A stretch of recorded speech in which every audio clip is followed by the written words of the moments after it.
This tutorial will show you how to configure your environments so that you have a customized list of options when you do your validation. So for example, let's say if I were to start my validation process, I can lock this program for validation, and it would actually rename my program to a different name.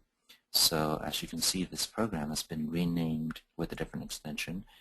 And then I can actually right mouse click, and these menu items, for example, to do validation with notes, these options of what types of validation tasks I'm doing and what type of verification I'm doing.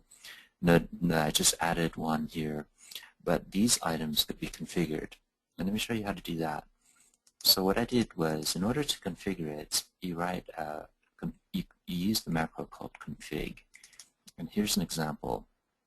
This vconfig macro can actually insert a new verification task or status. So let's say I do a new item called to verify the test. I'll just say program test here. This is whatever text you would like to apply. And for example, I can say here test verification 1, and then maybe test verification 2. So what I'm doing is I'm actually customizing those menu items by adding these extra items.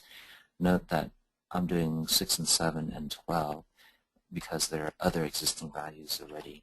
So I'm adding it at the end. So if I were to run this program, batch submitted, it actually generates it updates the configuration, but also generates this report. One thing to note is that when I put the option print equals yes, it generates the output in a list file. So this list file shows me the fact that my configuration has been updated to now include those new items here that I inserted at the end.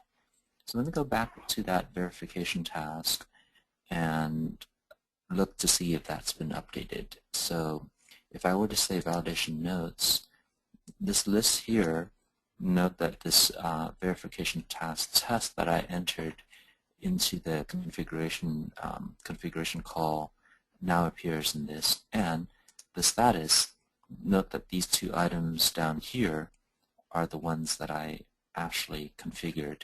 So by applying the configuration via the vconfig macro, these options are changed within your process. So you can then go ahead and select the fact that these are the validation tasks I'm doing, and this is example status validation effort that I have done.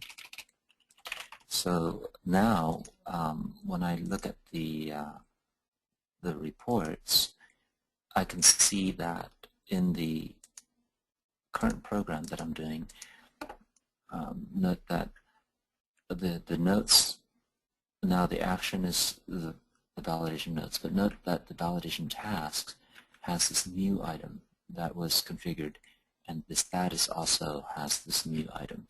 So this is how I can configure the system. It comes with a default set of validation tasks and status, but you can modify, update, so that would reflect your current environment.